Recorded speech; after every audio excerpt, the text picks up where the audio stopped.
Welcome to Capitalized. I'm Oluwanifemi Aderinto, real estate investor, developer, and founder of Aderinto Group. This shows your all-access pass to the rooms where real estate deals get done. Each week I sit down with industry leaders, the syndicators, fund managers, builders, brokers, and capital raisers who are shaping the future of real estate. We dive into the strategies behind building our portfolios, talk through real-world deals, and uncover how the top players are scaling their businesses and creating lasting wealth. Whether you're an investor, developer, or just real estate curious, you'll get the unfiltered insight you can't find in a YouTube video or a weekend seminar. This is the game from the people playing it at the highest level. Welcome to Capitalize. Subscribe now and get in the room. Today's guest is Stephen Lee Thomas, one of my mentors and someone I greatly admire. He's a former C-suite executive at a Fortune 25 company who walked away from the W-2 world to pursue financial freedom through multifamily investing. With over 7 years of experience, Stephen Lee has built a portfolio exceeding 260 million assets under management and raised more than 70 million in equity. He's the founder of Stephen Lee Thomas Capital and brings a wealth of knowledge on leadership, investing, and building legacy through real estate. Let's jump in. Could you explain your background and who you are? Sure. Yeah. My name is Stephen Lee Thomas. I'm a multifamily investor and business coach.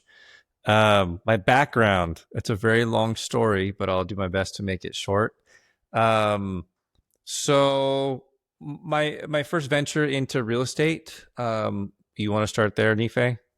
Yeah, your first. No, let's We'll do start with that. what were you doing before you got Okay. into real estate? Before I got into real estate, my job that I had before I left and went full time in multifamily, I was working for a health insurance company, healthcare administration. After college, I first worked for an IT company. I was doing IT business systems analysis at the county. And then from there, I went and worked for a software company and I did software implementations for a small software company. I think it was like 20 or 30 people. From there, I went and worked for a health insurance company where we went from a Fortune 450 or something like that to Fortune 25. And we did that over the period of about 12 years is the duration of time I was working there. So my background really is in IT from a systems analysis perspective, software implementations. And then when I was in healthcare, I also oversaw like business operations and new client implementations. So that's really my background. Real estate for me was a way to not have to do that for the rest of my life. I was like, I want to be in control of my destiny. I want to make money on my own terms. I want to make more than a 3 to 5% annual pay raise for doing a good job. I want to be able to make more money than when I get a promotion and more responsibility than 10, 15%.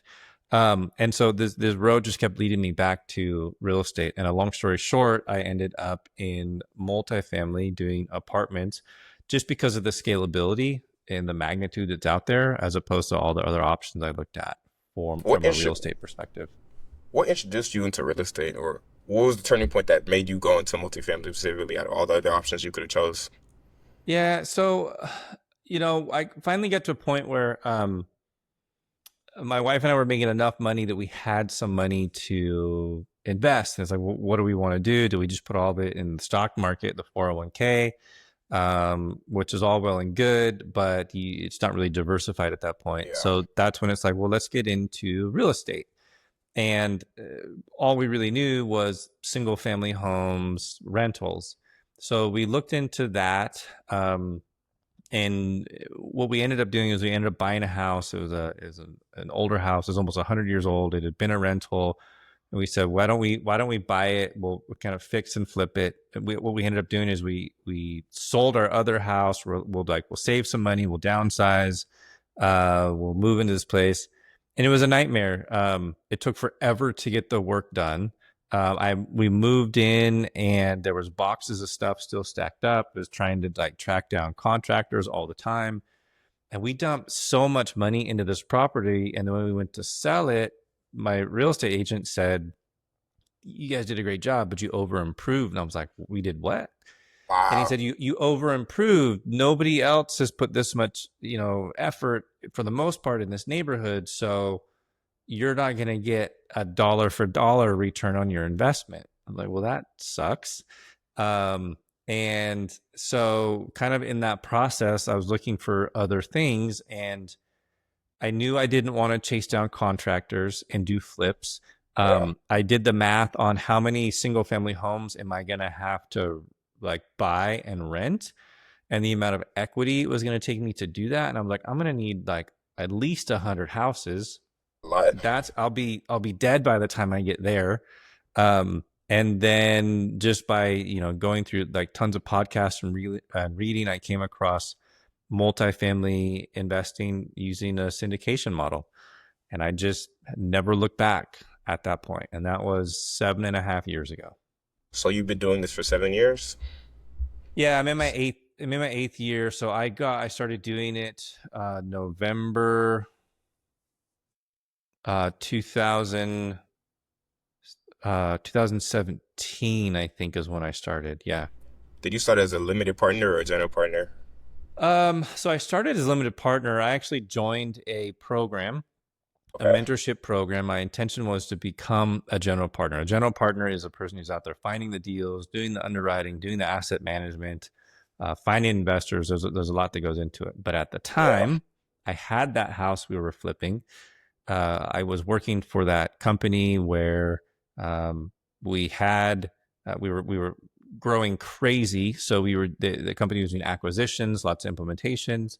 I was starting my family, so my son was 3, my daughter was like newborn, and I like couldn't even sleep through the whole night. I'm like, I can't do this. So I just started being a passive investor, and like this huge light bulb moment for me was like when I was changing diapers and getting mailbox money. Yeah. I was like, you mean I can do investments in real estate and make money, like cash flow money? Like, why didn't anybody tell me about this before? Yeah. And that was a really exciting moment for me. And I said, as soon as my life settles down, I'm like shifting focus and I'm getting into the general partnership side. No, I love the whole syndication multifamily model because you can get that cash flow every single month or quarterly. You can get the distributions, so you don't have to rely on your W-2 as much, and you can really expect consistent cash flow. That's one of the reasons I love it so much. But could you walk us through your first major deal, like that first deal you had as an LP, and then we'll move towards the general partner side. Yeah. So my first deal as an LP, but it's been a little while. Yeah. So that I think it was a deal was in San Antonio. Like I said, I had joined a multifamily investing group, and met people who were actively out there doing deals, and so I invested in that deal passively. It was actually very, very, very easy. So, um, people who are newer considering what's involved in being a limited partner or passive investor, it's really as hands off as you want it to be. So for me, yes, I was looking at the financial statements. Yes, I asked more details when the offer was made. I said, "Hey, can I see some of your underwriting?" But you don't have to even be that involved. Most people who are passive investors are, here's some money, and then just put the money in my account whenever you guys do a distribution, and then when you sell it, like I'll just put all that money in there, and it's just easy. Send me the documents I need for my taxes. That's what most people do. And so there are people who are professional passive investors. That's all they do. That's how they make all their money. Yeah. So my first deal was easy. It was I joined the group, got some education, got a deal presented to me. I liked the numbers. I invested. The money came in. They sold it. I made money. Easy. Okay, so that was it. And I even remember the first year I did taxes. We worked with the lady who does our taxes, and I said, "Hey, I've got my check stubs." And oh, they sent me this other tax document. She's like, I don't ever want to see the payments. I don't ever want to see the money going into your account. She said, all I want to see is your tax document. And the reason for that is because you get to leverage something called depreciation. Yeah. What I learned is not only am I making cash flow, but I'm paying less on the money that I'm making in my investments. And I was like, oh man, this is like a win-win-win. Like this is amazing. So it was easy. It was very, very, very easy. So that's really my experience. When I first got started as a limited partner, and then made another, several other investments from there. And I actually, I'll tell you, I still passively invest. There's a couple of deals I'm passively invested in, um, because I can't take all of my money and put it into my own deals. For example, one of them I recently invested in, I did as with a self-directed IRA. So I took money from my 401k and I converted it over into a self-directed IRA. If you have that situation, you can't invest in your own deals, but I know people that have been doing it for a long time. I trust them and I invest in their deals. So I'm growing my retirement and paying less in taxes on what's going on with my retirement account. So I still am a passive investor. From the general partnership side, I remember like for a couple years, like just really going after underwriting and Yeah, looking for those types of deals. And it's kind of hard when you're first underwriting because you don't know what you don't know. yeah. And so you're seeking someone who can give you the guidance, which makes a big difference. And anyways, it was a broker, a mortgage broker, who said, "Hey, I know you're actually looking for deals," and he put it in front of me, and I built relationships with people over time. We offered on that deal. It was, I think it was just shy of 30 million, Wow, your first deal and was a $30 million deal. pretty close. Yeah, pretty close. Um, and so, anyways, got the deal under contract, and learned a ton from that deal. Still own it today, still operating it today. We've had a number of other deals that we've been able to go full cycle, but we still own and operate that one today. And so it's been good. And but I think that, for the moral of the story there with being a general partner and finding your own deals is, when you first get started, it can be a little more, it's a little bit harder because it's an uphill battle. You don't know what you don't know. Align Yeah. yourself with the right people, and people will want to help you out. And then finding the right partners, will make your operations just go a whole lot smoother. What was the fundraise part on that? Because I know you have to you had to raise a certain amount of capital for that deal to make sense. How Yeah. was your first capital raise? Oh, well, for me, it sucked.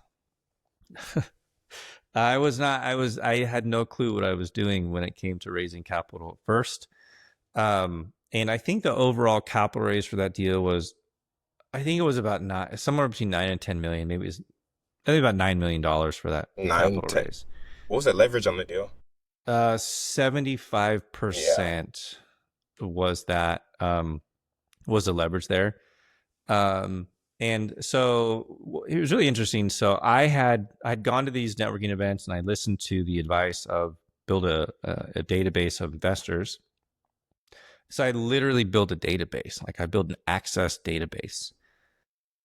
But that really didn't do me any good because I had never built relationships with these people. I just met them.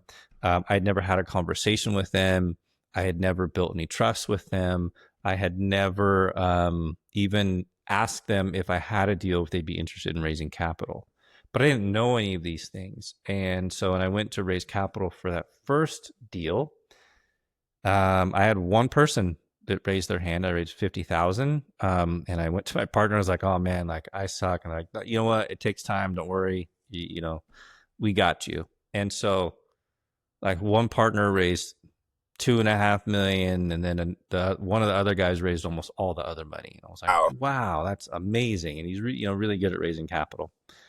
And then, fast forward from that point, um, I was really struggling in the world of capital raising, so I went and got additional coaching. Yeah. And what I learned, I think there's really two things I learned when it comes to raising capital, and one is raise capital before you ever have a deal. Yeah. I think that's probably one of the biggest secrets, and it's a little. it sounds kind of challenging to do. You're like, well, how do I get people to invest in a deal if I don't even have a deal? Right? Like, well, that how does it even make sense? But what you do is you provide education and you provide scenarios and you say, hey, look, if I come across a deal and it looks like this, would you be interested? And if so, how much would you be interested in investing? And if you get enough of those people who have already given you a commitment and you're providing the education and you're keeping them warmed up, when you have a deal, then you're not chasing investors. People are already ready to invest, Yeah. to the point where, I'll have people reach out to me and say, hey, when's your next deal? I have more money to invest. And that is such a big difference between, where I was and where I am now. But it's because Yeah. I've learned, number one, raise capital before you need it. Then when you need it, it's easy. But the second piece of that, Nife, is really, what is your process to do that? Like, can you build a process to always be raising capital? Yeah. And so now, I'll have people that reach out to me, and this happened to me a couple times recently, where people reach out to me, hey, I saw you're doing this. I'd like to have a conversation with you. So because I have a very specific process that I follow, A, B, C, D kind of a thing, when someone reaches out to me or when I connect with somebody new, I just follow those steps. And it's like I run it basically, like it's just a funnel process. It's step one, Yeah. 2, 3, 4, 5. And if I go through those things, I'm never like, what do I say? I know exactly what to say, and I know exactly when to say it, But and I know exactly where they're at in the process. And so that just, it makes it so much easier. So you really just you go from chasing capital to it's just there having when it you need it. flow. Yeah, Yeah, having it it's flow just to you. it's just having flow and having people reach out to you. And so that's been a real big game changer for me in my journey, and that's a lot of where I'm focused on helping people out these days. I know you do a lot of education. What role do you think the education you provide to people, explaining multifamily, explaining how to raise capital, explaining all that, helps to convert investors and overall get people aboard and trusting you, to like and know and trust you? Well, I think you just answered it. I think so. When you're looking for investors to invest in your deals, um, yeah, I've learned people invest in you Yeah. before they invest in the deal in and of itself. And so let me give you an example. If let's say that Ife, you have a deal and somebody else has a deal and they're identical returns, they're identical in size, they're identical in what you're going to do. They're basically the same thing. They're just two different markets, but you have one and somebody else has the other deal. If you take the time to provide the education, if you take the time to nurture your investors, if you take the time to answer their questions, if you are top of mind for them all the time and you have these touch points and you're building that relationship and you're building that trust, if it's two deals side by side and it's somebody they haven't heard from in 6 months or a year, who do you think they're going to choose to invest with? Person that You, has the, been the, on the, top of minds. the person that's top of mind, the person that's always providing education, the person that's always helping them. So here's another thing to think of is, why do people invest in anything in the first place? They do it because they want financial freedom. They do it because they don't want to work for the rest of their lives. Why do they do that? Because they want time freedom. So your job in working with any of these investors is not to really truly raise capital for your deals, but it's to solve a problem for your investors. And all of those investors have the same problem. They want their money working for them. They don't want to have to be working to make that money. They want their money working for them. So if you solve that problem for enough people, then you are raising capital. But that's why Yeah. people invest. And so the education is what you're doing. The education is solving that problem. And I'll give you one other perspective. And as we're raised here in the United States, investing is very commonly discussed where it's go to school, get a job, invest in your 401k, Yeah. then you can retire. And if you get enough money in your 401k, you'll be able to retire.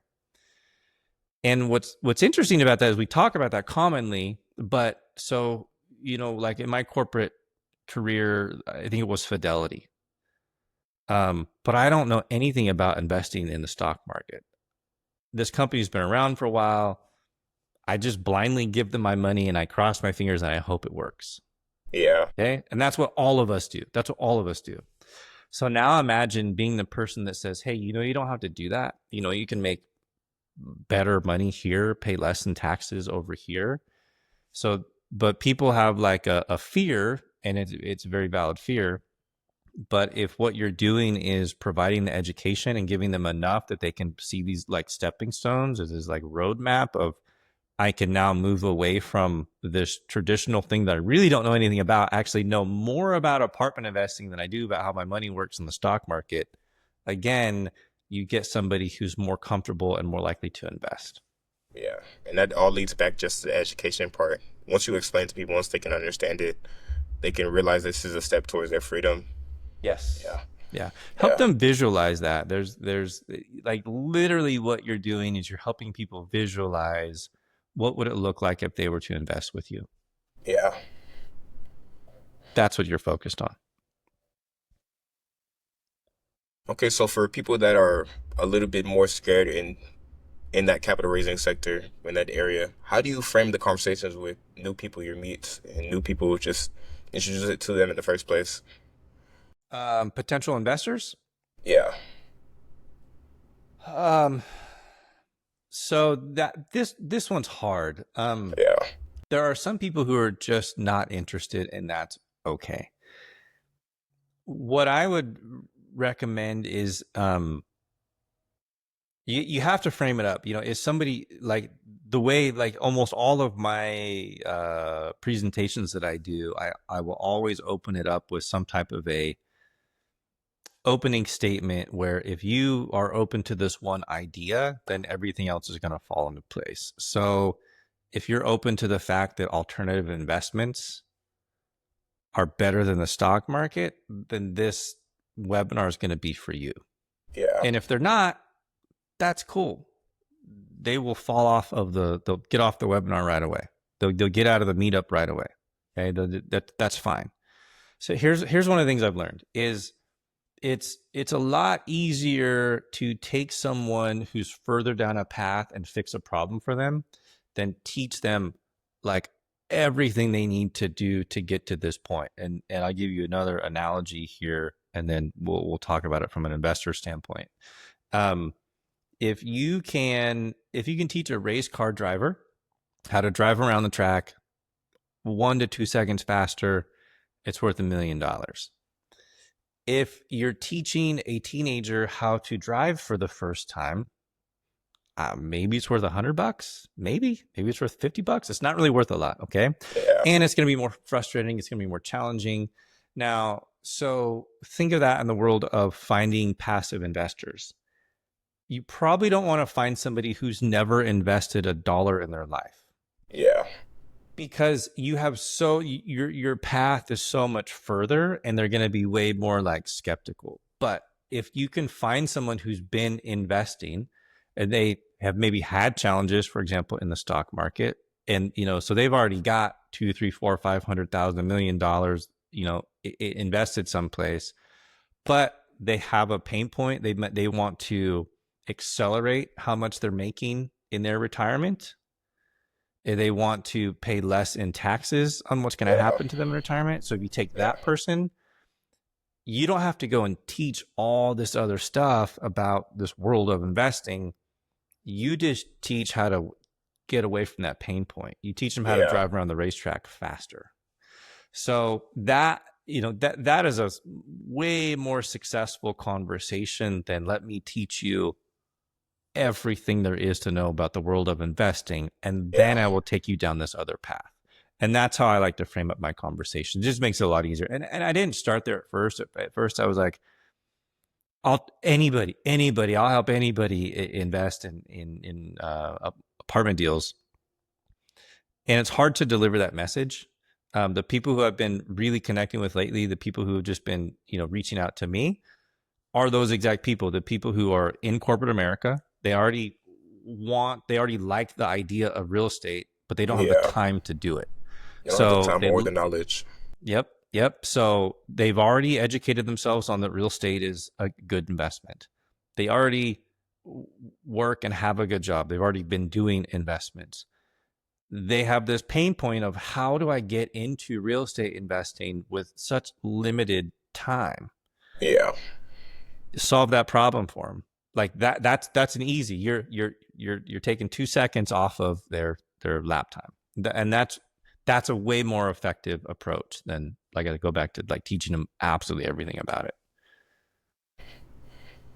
Okay, so where do you typically look for people like that? Because those are more experienced investors that have invested previously, done things. I know for, let's say, the younger generation, people that aren't as well connected, or even people that are newer to the world of investing that want to get into this. How do they find people that are like that, or what would you suggest?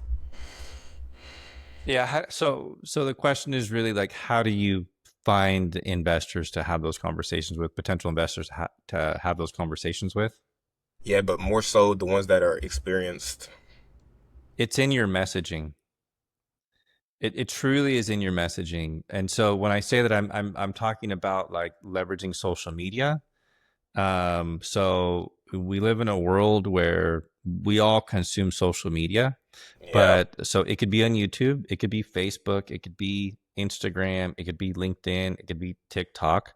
Um, and so technically, I guess, like Meetup is not social media, but Meetup is another way you can meet people. Um, but it's really in your messaging, and so what you have to do with your messaging is think about, Nife, one of the exercises you and I have done is like, who is your ideal investing avatar? yeah, So your ideal customer avatar, your ideal avatar, and that is, to the best of your ability, how well can you describe this person? And if you can use those words that they use, you'll connect with them better. So let's see if we can come up with some examples. If my messaging in social media is, um, one second, I'm trying to think of a good message here. Learn how to learn how to passively invest in apartments. Okay, I can put the message out there on social media. Learn how to passively invest in apartments. I will attract people who want to learn how to passively invest in apartments. I will probably attract some people who maybe they're doing wholesaling. yeah, And the reason why I bring wholesaling up is because a lot of people that do wholesaling is they don't have a lot of capital. And so a wholesaling method is you go find properties that you do like direct mail or something like that. Find somebody that's willing to sell, and then all of a sudden you got to go find a buyer. All you're doing is a middleman for a transaction. Doesn't cost you any money. So I might find wholesalers. I might find people who or just have zero experience. And there's people who are like, oh, and they think that passive investing in apartments, I can go buy an apartment and it's passive, and it's not, right. So my point is, I can say, learn how to invest passively in apartments, and I'm going to get a bunch of people. yeah, Or I could say, if you're a corporate professional, learn how to invest passively in apartments. All right. So now I'm narrowing that down a little bit more. yeah. Then I could say, if you're a corporate professional that makes over $200,000 a year, I've narrowed that down a little bit more. If You're writing you're it down. a corporate professional who makes over $200,000 a year, and for example, my background's healthcare, and you work in healthcare, then learn how to invest passively in real estate. If you're a corporate professional who makes over $200,000 a year and you're in healthcare and you have very limited time, but you know how valuable it is to invest in real estate, learn how to invest passively in apartment deals. If you're a corporate professional, you make over $200,000 a year, you're in the healthcare space, you know how valuable real estate is, and you have a self-directed IRA, learn how to passively invest in apartments. Do you see, like, in my messaging and like what I'm putting out there, there is a big difference Yeah, in who I'm going to attract. And the more specific I could be, the more likely I am to connect with a specific person. Because the first one is like I'm messaging everybody, but the last one I'm messaging a very specific person, and that specific person, I know they have money. I know they're interested in real estate. I know they, for me, I have a healthcare background, so I can connect with them on that level. And they have a self-directed IRA, which means they're going to invest large amounts of money. yeah, And that is really, like, when it comes to your communication, the more specific you can get, the more effective your better. communication is going to be. And it's scary because you're like, oh, like I don't want to lose this potential lead. But the problem is you end up spending a lot of time on leads that are never going to convert. Yeah, So focus on getting nothing but the right people in the door. And it might take a little bit more time. It might cost a little bit more money, but your return on investment is that much better. that's good. That's good. So, how long did it take you to even realize that in the first place? Like, I'm pretty sure you started with the generalization of, oh, if you're a real estate investor and interested in multifamily, let me know. Mm-hmm. And then that attracted for sure the leads you weren't looking for, and then you narrowed it down more and more and more. How long did it take you to realize that process and how effective that can be? 7.5 years.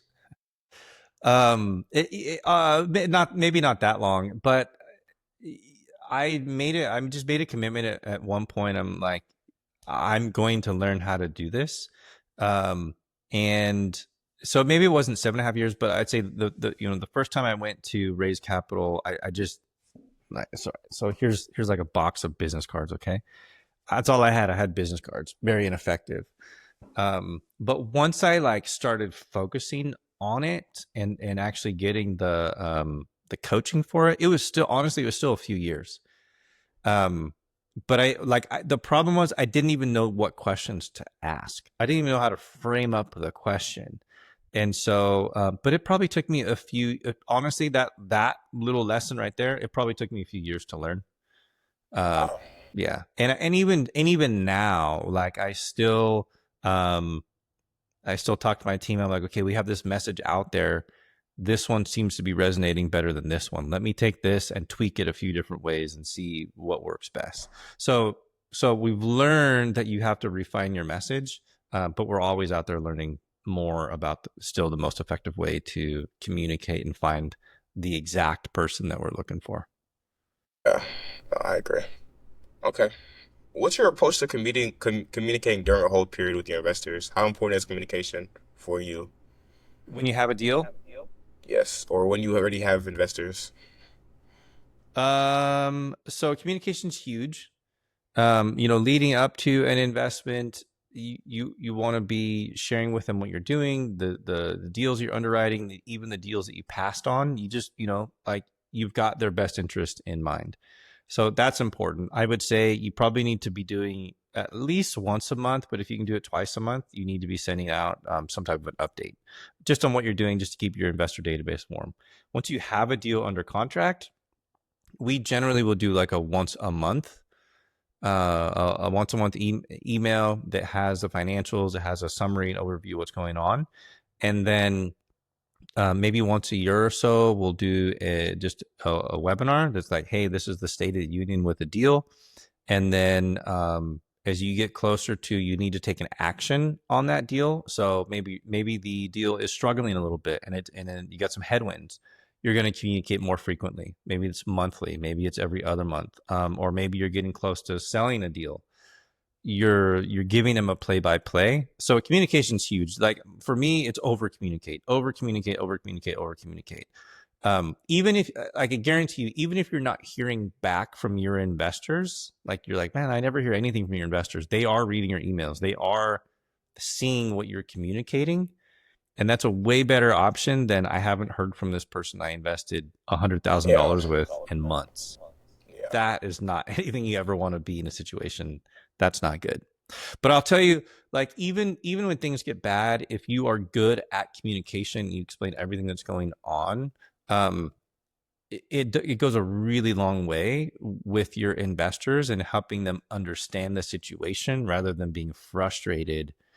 And because if you don't communicate what's going on, if things are rough, then they will come to their own conclusions. And 9 times out of 10, it's going to be the wrong conclusion, and it's going to be worse than reality. So Yeah, manage expectations, so don't let them come up with their own conclusions. Give them everything, the good, the bad, and the ugly. Like, share everything with them. I agree. I agree. You have to communicate everything Yes. and really emphasize it to your customers, your investors. But I've heard from Grant Cardone that he says there's never enough communication or there's never enough trying to sell to people. Do you think there's a such thing as communicating too much and being aggressive to investors, such as over marketing your deals, trying to get investors aggressively and doing all like that approach? That's a really good question. Yeah, but here's the only reason why. So I think I agree with Grant in the fact that you need to communicate a lot. More communication is better than less. I Yeah, definitely agree with that. Um, the only reason why I would think that you wouldn't want to over communicate, like, well, I shouldn't say over communicate, is like just like constant a barrage, is because what we do innately as humans is if something's like bugging us too much, we tend to tune it out. yeah, So I think there's a fine line between over communicating and like being annoying. So I will tell you, when you have a deal, the once a month is a good cadence. I think twice a month people would be like, well, what's changed in the last 2 weeks with this deal I invested in? And for me, I would struggle to say what's changed in the last 2 weeks, because it's kind of yeah, you got your business plan you're implementing, but it also can be kind of a slow moving process. It's a yeah, big project. Um, but I will say, for those people who are out there, building their investor database, there are people that we've reached out to 6, 7 times before they ever get on a phone call with us. So, two things to learn from that is people aren't always ready when you connect with them, but they will be ready at some point. So, your job is to continue to give them that opportunity to have that conversation with you. And if you're like, hey, are you interested? And they're like, nope. And you're like, all right, cool. And you never talk to them again, I guarantee you they will never be an investor. yeah. But if you can connect with them and then continue to nurture them and keep giving them that option to invest with you, it might take a couple of years, but they'll do it. So Actually, that's where I think you listen to Grant Cardone, and you've got to be out there and giving that opportunity. Um, yeah, the other thing I'll share is that, so people need to be doing is always building their investor database, always yeah, always be raising capital. Now when it's time to raise capital for a deal, you need to reach out to people, right? The money generally will come in much quicker, but there will be times where you still have to have touch points. You're still going to reach out to people. You're going to, like, 2, 3, 4, 5, 6 times you're going to be reaching out to people, holding their hand and moving them through that process. So good communication is great. I don't think daily emails is the right thing to do. Maybe even yeah, weekly might be a bit much, because then it's like, leave me alone. yeah. Leave me alone. Oh, Yes. Have you ever been subscribed to anything Grant Cardone or like on one of his email lists? I don't think I've been on a Grant Cardone list. That No. list Why is do you bring that up? Is it way it's too like much? it's like a text message every 2 days like this. They're calling you asking, "Are you interested in a deal? Are you interested in this and that?" Like trying to sell you. It's just constant, constant, constant. Then you unsubscribe. It'll come back 2 months later. Same process, same process, same process. But he's seen success doing it, so I can't say anything about his process. But you know what I mean? Yeah, yeah. So I'll tell you, I went to this networking event. I don't know how many months ago it was, earlier this year, and somehow this company got my contact information, and they were calling me a lot. They would call and leave a message, and they would call and leave a message. So probably after like the sixth or seventh call, I was like, these guys are calling me again. And I picked up Right. the phone and I answered, and he's like, oh, this is so and so from, this company. And I stopped him right there and I said, look, the only reason why I'm taking your call is because of how persistent you've been in reaching out to me. I was annoyed, but I answered the call. Yeah. And then it was, he was qualifying, asking me questions, and then to end the call, the strategy was, this is what he said: how soon would you like me to follow up with you again? 1 month, 3 months, 6 months. Like, that was it. It was not a it was, I didn't have an option to say never call me again. It was how soon do That you was want the me to? strategy, was, when would you like me to follow up with you? So I think there's a lesson to learn from that. I was annoyed, but there is It something to worked. be said from being persistent. Yes. Yeah.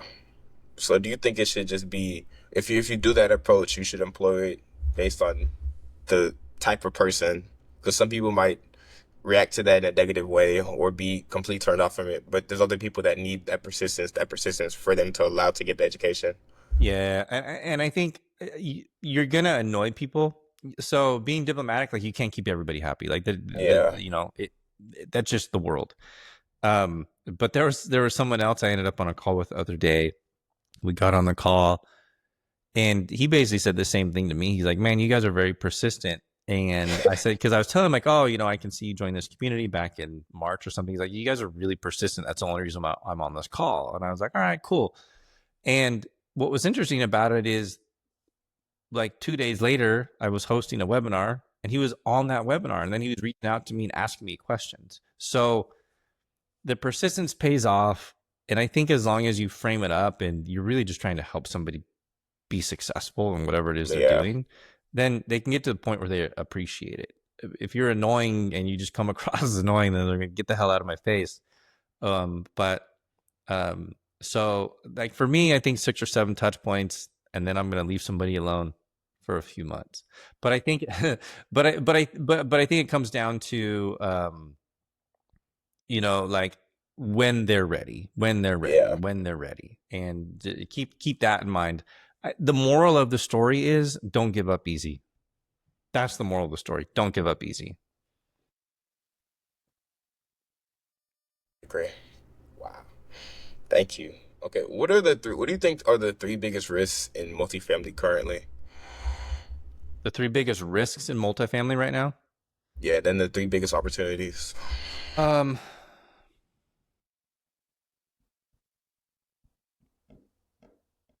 there's no risks in multifamily right now. Uh, so I think, man, and honestly, I say, like, the risk might be in potentially overpaying for a deal right now, which is challenging. Um, it's a delicate balancing act. What we're seeing in the economy right now is some instability, which is leading to a little bit lower economic, a little bit lower occupancy. So I think a risk is overly over aggressively underwriting a deal and paying too much. I think Yeah. that's a risk there. Um, I think trying to the notion that you can implement your business plan quickly, I think, is also a risk there. Um, and then other risk right now, I would go with the variable interest rate, but, like, for me, I Floating. don't. What's that? You said variable floating is interest rate. Yeah, the variable interest rates. Yeah. I I've learned a lot from that. There's definitely a risk there. I am good with it, knowing what I know, as long as you manage that risk. Um, I think so. I can probably go on longer about risk. So, here's another risk: is thinking that you can get a distressed property and make it an absolutely amazing property, and that you're going to get, like, it filled up and implement your business plan. Um, just because you get, if a property is struggling at 50-60% occupancy, you have to ask yourself why. You have to look at the neighborhood. And just Yeah. because, just because you can put it in a business plan and underwrite it doesn't mean it's going to actually work out. Work in real life. Yeah. So maybe the risk is here. What's happened is a lot of multifamily operators have left the space. So you have a lot of new multifamily operators coming in, and they might be a little bit overly optimistic about Yeah, what can be done. So, Nife, a lot of what you and I talk about right now is um, being conservative in what the income growth is going to look yeah, like. Being conservative about what the economic vacancy is going to look like. Um, managing those variables to the best of your ability. So did I answer that? Well, I don't know that I did, but no, you answered it a good amount. okay. Yeah, one of the most important things I've really learned from you is that just because I can underwrite the economic vacancy as, let's say, with the deal, let's say it could be potentially a 95, doesn't mean that it's going to be a 95. And that the conservative way would be maybe drop it 2 points to Mm-hmm. 93, 93, 92, and just see if the numbers work at that point, because that's how realistic life would be. And if the property overperforms, okay, that's a plus. If it underperforms, at least I still have that little safe haven underneath. You know what I mean? Yes. And that's Yes. one of the most important things I've learned, really. That don't be too aggressive with your underwriting. Yeah. Yeah, Under promise and over deliver. yeah, yeah. Like I That's saw what. someone sent me a text message the other day, of a deal that was being advertised, and it showed the equity multiple at, over two. And what that means is you're going to get an over 100% return on investment. And I mean, maybe, but I would rather say you're going to get an 80% return on investment and then deliver an 100% return on investment than say you're going to get a 100% return on investment and deliver 80. Yeah, Um, and an investor is going to be happy with that all day long. With scenario one and scenario two, they're going to be like, "What's going on, man? You promised me 100%, but you couldn't do it." So, anyways, yeah, I think it goes back to managing expectations. And then, as far as like what are the biggest opportunities right now, um, I think interest rates will be stable and slowly going down. And we're talking about SOFR, yeah, for a long time. I think that the Federal Reserve is going to do their best to is keep it as even as they can. So I think there's an opportunity there. So said a little bit different. If there's an opportunity to do a variable rate loan and you manage it right, I think there's a good opportunity, because it's likely rates will be flat or going down. Still manage the variable. Get the rate cap insurance. yeah, Opportunity number two: apartment complexes are heavily like undervalued right now. no, for From where they sure. were at the peak to where they are now, they're 25, 30, 40% discounted from what they were at the peak. And that's where it's hard right now, is like if you're a buyer, sellers that bought it at the peak, they don't want to sell it for that low, but they have to at this point.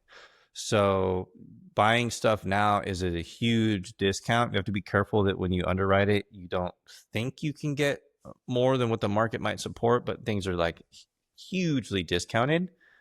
I think the third opportunity is I, I think there's going to continue to be a housing shortage for a very, very, very long time.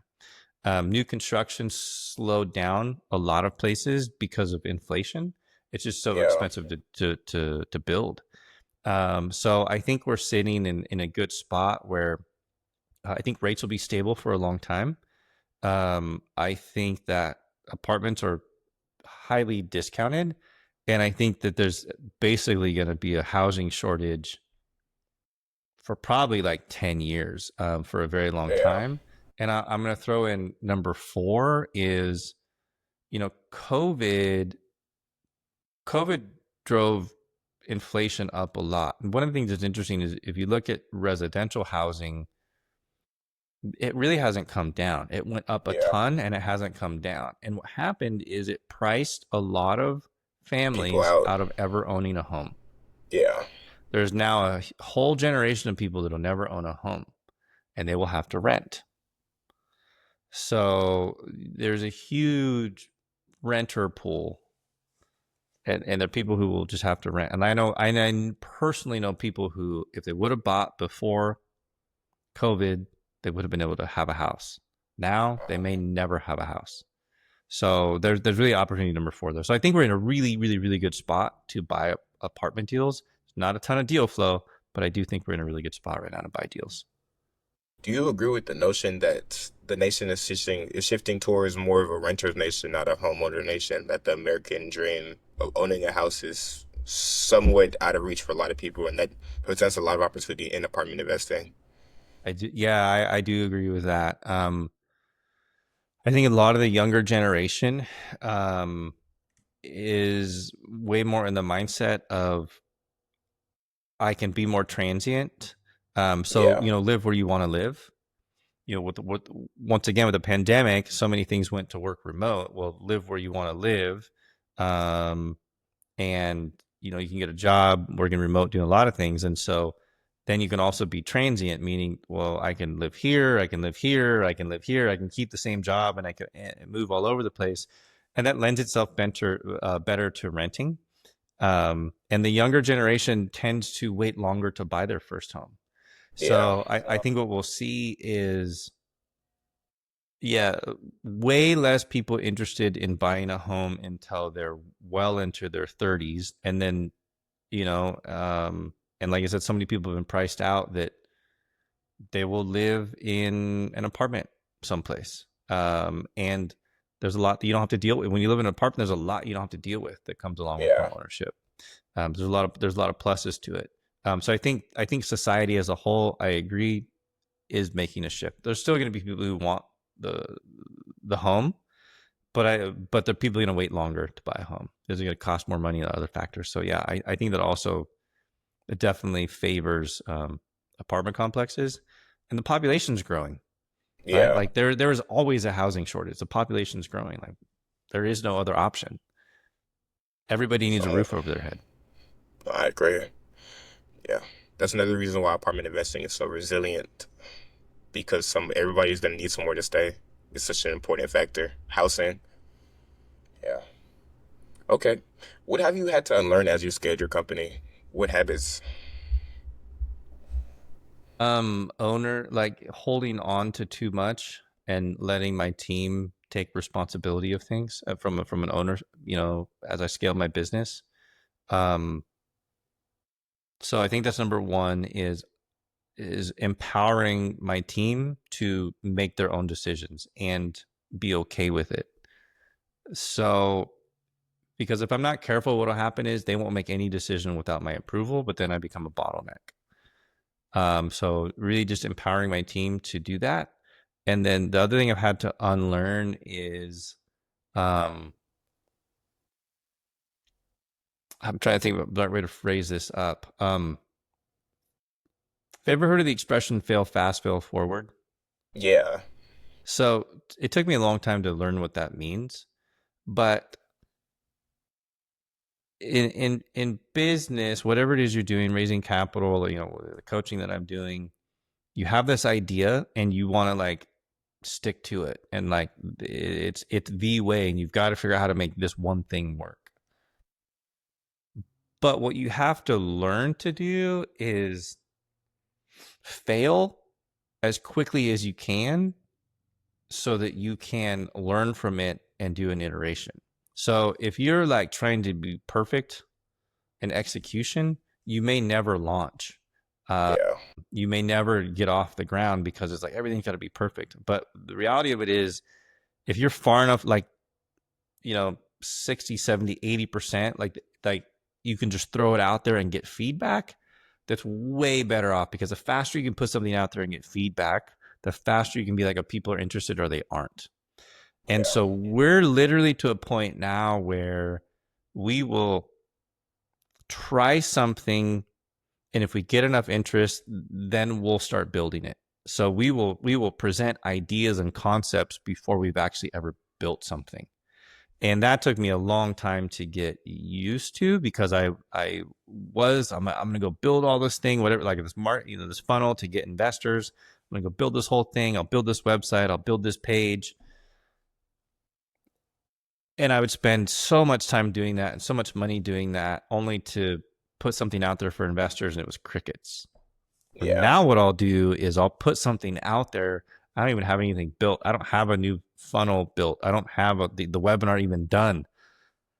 I will just see how much interest there is, and if there's enough, then I'll go do that process. Then I'll go down that path, and then just constant iteration from there. So does Um, that apply to strictly like advertisements, like when you're doing your social media advertisements? So you put out an advertisement first and then see if there's appeal to it, and then you build out the systems afterwards, or how do you typically approach it? so you can apply it to like everything, but it could be like a webinar. So maybe you want to do a webinar. Well, what do you talk about in that webinar?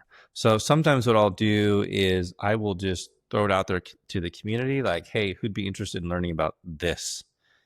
And then I'll say it 3 or 4 different ways, like who'd be interested in learning about this? Like who wants a shortcut to do this? And just see what the engagement is like, and then, or I've got enough interest, then I'll go do a webinar. On the coaching side, is like, hey, who'd be interested in learning how to do this? And if there's enough interest, then I'll go and build something. Um, and like even like social media growth, like we'll just try different things out and see what gets traction, and whatever gets more traction, we'll hang out in that space and learn from it. So it's like uh, an email automation. So we'll get new leads in and we'll run them through an email automation, and we'll just see like how many people opened it, how many people clicked it, how many people scheduled a call. Well, that didn't work, so let's change it. Let's see what works. Like, where did they fall off? Like, everything we do is a constant iteration. And so part of it is tough because you feel like you're always building, but then the other thing Yeah. is you're always improving. Yeah. But it's really just a mindset of, it's a instead of a growth, instead of a fixed mindset, it's really more of a growth mindset. Like, how can I always be evolving this? Um, but that, like, having that right there, and then getting your team to be on board with that, because you're kind of like constantly moving. Getting your Yeah. team to be on board with that is pretty important too. And then the way I've found best to get my team on board with that is, it's always an opportunity to learn something new, so you don't get bored, but I give them the freedom to try something new. And that, I'll go back to like me not having to make every decision, but, I'll go to my team and I'll say, hey, let's try this. Here's kind of like the general scope of it, but I want you to go play around with it and see what works, and then give me feedback of what you saw worked and what didn't. And we do that in almost everything we do in the business. Almost everything we do, we're constantly like evaluating And what's working improving. well, what's not, and then trying to perfect it. Last couple questions. What habits or mindsets separate good operators from great ones? Um, so I'll go back to limiting beliefs. I think thinking that the one way you're doing things has to be the right way. Be always open to feedback, and doing things in a different way. Um, I think that's really, really, really important. And then, but I'll be more specific, like from an operator standpoint, owning and running an apartment complex, you have to listen to the staff who are on site. Like, you as an operator, you have an objective, like you have investors, and you trying to make money for them. And then you also have the staff who's executing here. So you might be like, hey, occupancy's got to get up. Like, I need to get occupancy up. I need to get delinquency down. And so you can hammer them, and like you can fire people because your occupancy is not where you want it to be, or delinquency is too high. You can Yeah. fire people. Okay. You can do that. Or you can chat with the people who are there at the property and say, hey, what do you think's going on?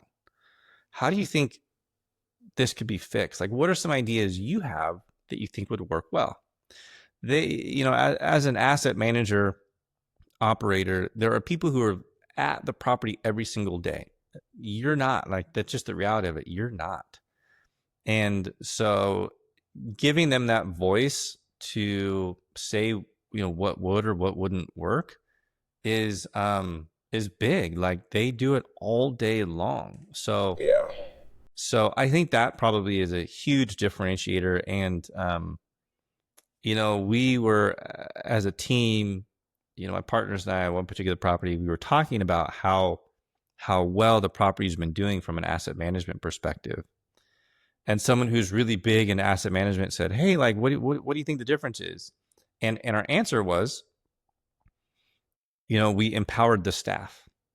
And this person came back and said, "No, no, no. I mean, like, what specific things did you tell them to do different?"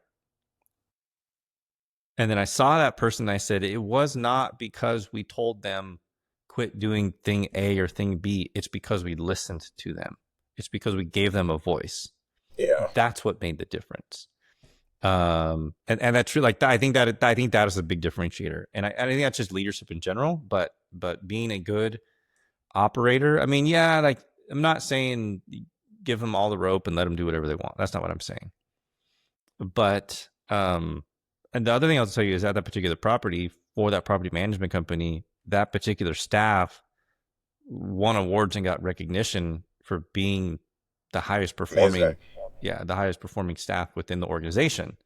And I truly believe it's because we just empowered them rather than punish them. Yeah. Yeah. Because the property was not doing great. Like, I'm not gonna lie, it wasn't doing fantastic, but it was just, we tried something for a while, and that was more of the punishment. Like, we need to get a new man. We need to get a new manager. We need to get a new manager, and that never seemed to work. All right, so we tried something different, and we listened. That made a big difference. Yeah. That's one of the key things you taught me when I go to property tours or whenever I go talk to management in general is to ask and literally talk and just understand the person. And that's gonna go a lot further. Yeah, But absolutely. okay. For the younger generation that's trying to get into this and then negating back to your younger self, what would you what advice would you give to somebody or to your younger self on this journey to help accelerate the process? Just get started. Don't wait Yes. for a perfect time, because there is no perfect time.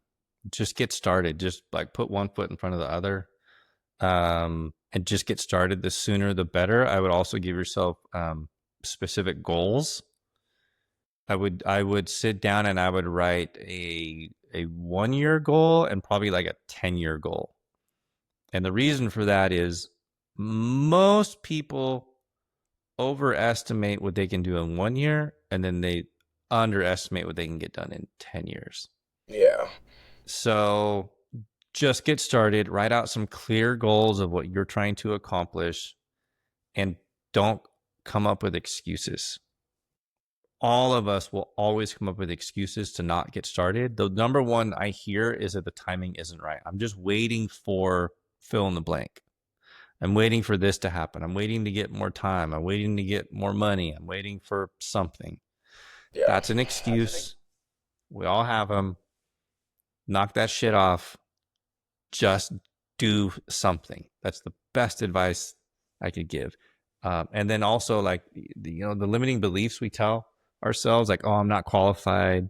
It's only for the rich people. I'm too young to get started. I don't have a big enough network. Again, those are stories you tell yourself, but they're not true. Yeah. They're not true. Best thing to do is just get started. And because everybody at one point didn't have the experience. Everybody at one point, didn't have the knowledge. Everybody at one point didn't have an investor database. Everybody started from zero. So Yeah. people are farther along it, but it's because they've been doing it longer. You just have to make a commitment to do this. Just make a commitment to the journey.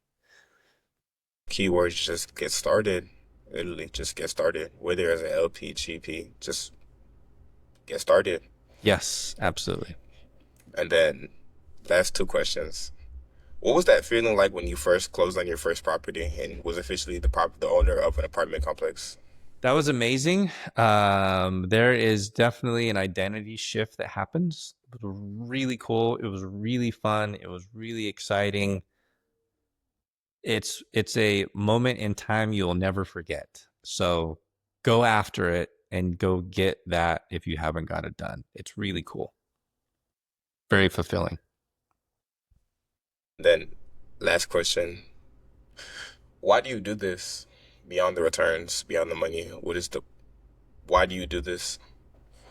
I do this because I have the ability to change people's lives. That's the most direct answer I can give you. Originally, I was doing it because I wanted to change my life and the position I was in. What I learned along the way is that I truly have the ability to make a positive impact on other people's lives.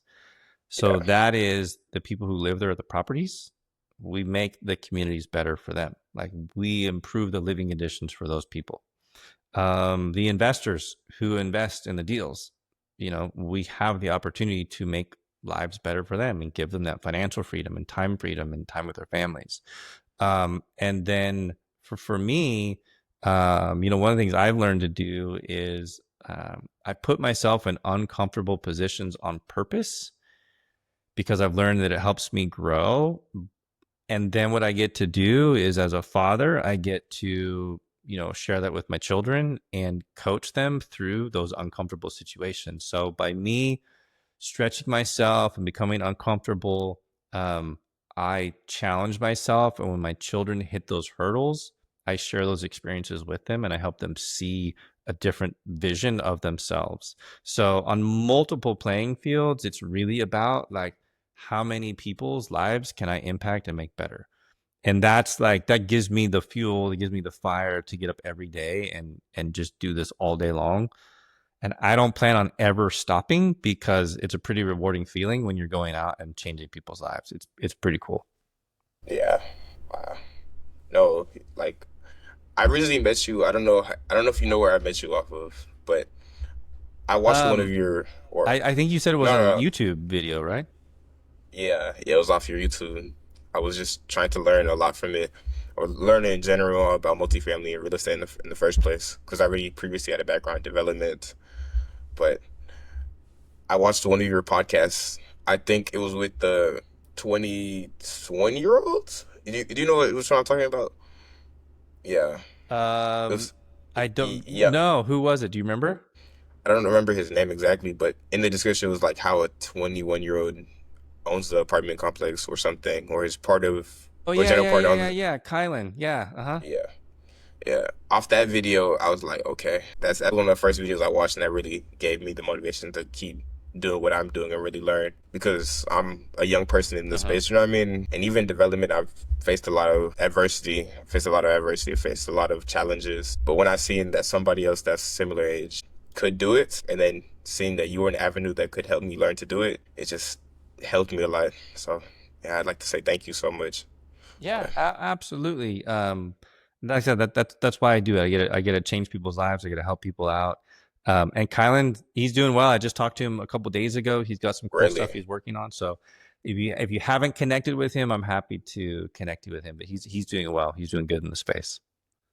Sure. Yeah. Okay. I'll give it all for Stephen Lee Thomas. Thank you so much for your time. Yeah. Absolutely. Thank you for having me. It was great. It was great chatting with you. And there's a lot of stuff we talked about. We don't, you and I normally don't get to talk about these things, so it was fun to come on and meet with you and connect with you. For sure. Thank you.